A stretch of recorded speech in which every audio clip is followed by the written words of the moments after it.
My name is Kaito, and today we're going to be talking about Mr. Beast and the current allegations against Mr. Beast.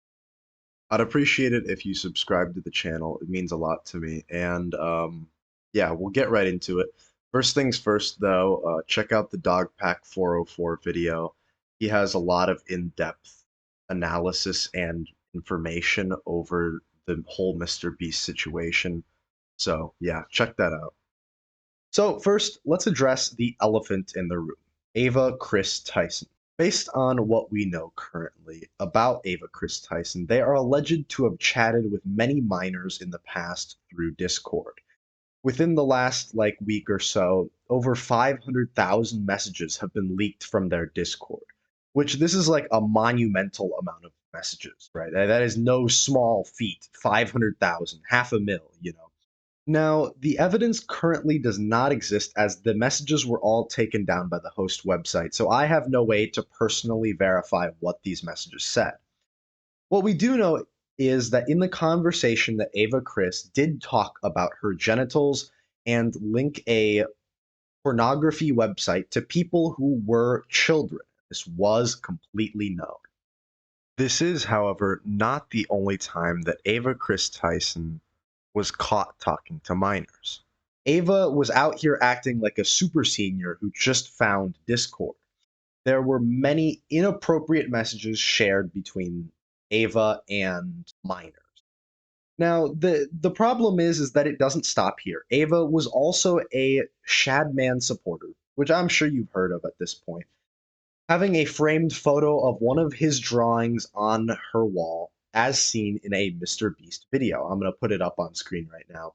And the thing is that a lot of people speculate that Mr. Beast knew about this as he was in the video and he's seen looking at the photo, presumably in this photo, right? Now, for a brief synopsis of those who don't know who Shadman is a person who draws younger individuals in not so good scenarios. For the sake of YouTube, that's all I'm going to say. And Ava was a known supporter, even interacting on Twitter, as we've seen in a couple screenshots. Now, of course, you can kind of see the issue that most people have when a known influencer whose main audience is children and obviously has contact with children through the internet and Discord and basically just a method of interacting with fans, that they're interested in much younger, explicit style content, right? This is a huge problem. As if there wasn't enough controversy flying her way, though, Ava was also recently accused by a former supposed employee for sexual assault. There is also currently an allegation out against Chris Tyson that she had allegedly groomed a 13-year-old minor. Now, this minor, who is an adult now, has come out and said that this isn't true. However, the relationship between the two was still highly inappropriate and was likely one of the people that had their messages leaked. The allegation essentially boils down to Ava had convinced this woman that she would eventually he could help her become part of a Mr. Beast video. And this would start a long relationship between the two where they would eventually even move in together, as this woman had alleged. And eventually Ava would use this power dynamic to manipulate and coerce her into things that she would have not willingly done. Now, what I'm going to say is that this is currently unsubstantiated. We do know that they are were a Mr. Beast employee, but most of the information we currently have is through a 60-part Twitter thread. Now, I personally have no way of verifying this, but if we take it at face value and assume that the information here is true, this doesn't paint a very great picture for Ava Chris Tyson, does it? Now, overall, I think the Ava topic alone was a huge hit to the channel of Mr. Beast.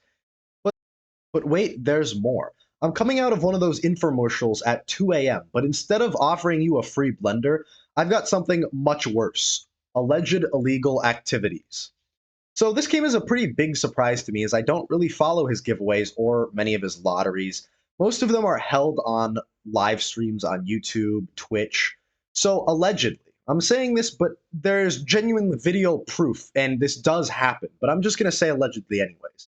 Mr. Beast has held games and giveaways that were blatantly rigged or violated laws on holding lotteries and giveaways. So we're just going to read verbatim what it says on general laws for US of giveaways. When running a giveaway, it is important that the lottery and gambling laws prohibit promoting any giveaway that has all three elements of prize, chance, and consideration.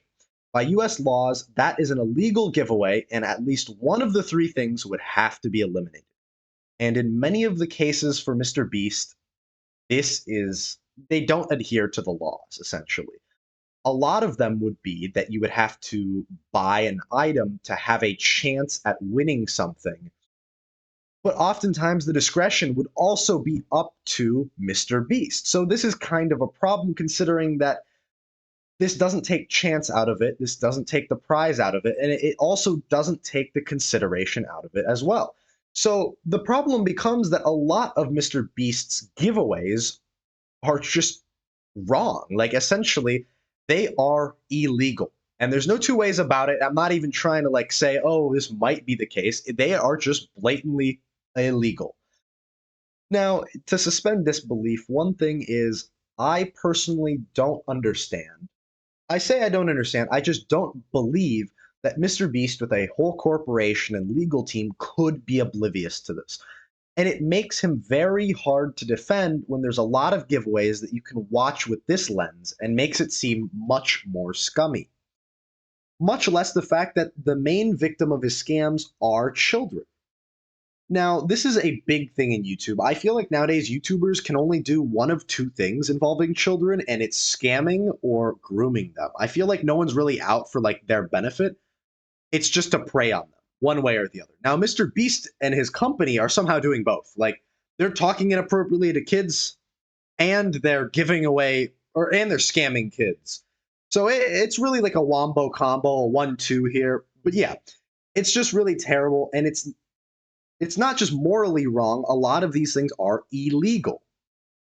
Another allegation that Dogpack 404 essentially brings up is apparently many of the videos that had quote unquote random fans were not so random. Mr. Beast was just doing giveaways to his rich and famous friends, right? And or their relatives, you know.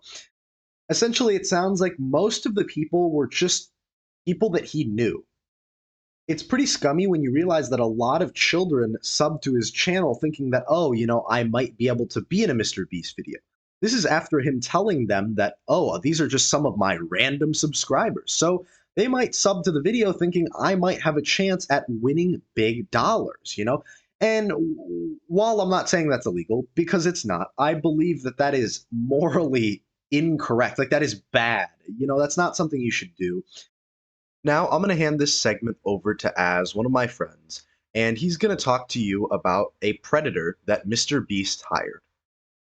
Kaito gave me this opportunity to talk about probably one of the biggest stories from this Mr. Beast situation. And this story is that allegedly Mr. Beastie Boy himself hired a guy who's on the registry for targeting a kid between 1 to 11 years old. This only came in light recently when Dogpack released his second part to the Exposing Mr. Beast series. On this video, there's an interview with an ex-employee. We found out Mr. Beast had someone nicknamed Delaware on the team and even appeared in the video on the 10th of February 2019 titled I spent 24 hours straight in an insane asylum. We see Delaware sporting a goofy ass upside down skull mask to cover his identity. Well, this mask didn't stop people from finding him on the registry with ease. Like, I really thought if he only covered his massive ass forehead, people wouldn't find out who he is. What was Mr. Beast thinking when he hired an alleged kid diddler to work in a kids entertainment company where he has the chance to be around kids? Now, there's a slight chance that Mr. Beast didn't know about his registry, but are you really going to sit there and tell me that they wouldn't have done a background check on his past or even question why he was nicknamed Delaware? The supposed reason he was nicknamed Delaware was because he was banned from Delaware for, you know, having Drake's taste in romantic partners. The biggest shocker in this situation is that Delaware is Jake the Viking's brother-in-law. Jake even confirmed this on Twitter and he's defending Delaware's life like his life depends on it. He stated that Delaware faced no jail time and only appeared on the registry because he took a plea deal even though he was innocent, because he has seen what fake accusations can do to people's lives and he was scared.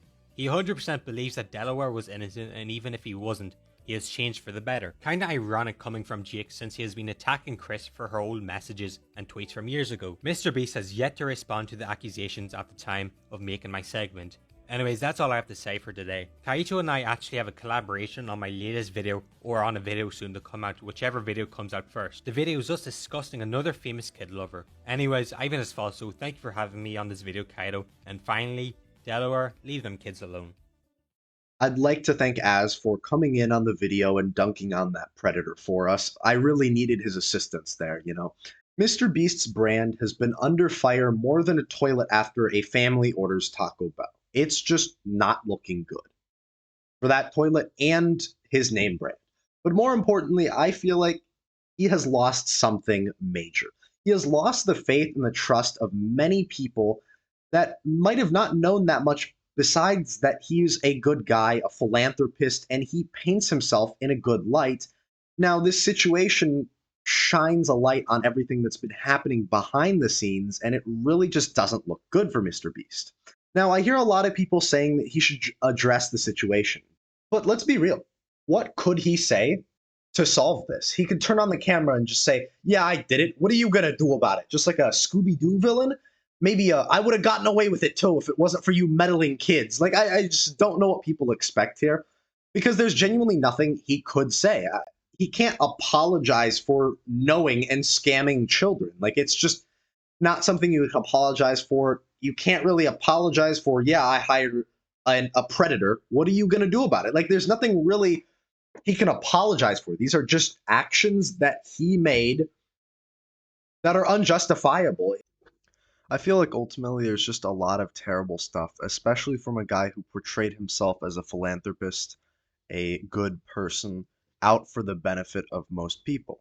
If you want me to cover more, just let me know. There is definitely more, and the story is still developing. I'd like to thank Az for adding that banger section of the video. Go check his content out, though I'm sure he doesn't need me shouting him out. And yeah, I've been Kaito, and thank you for watching.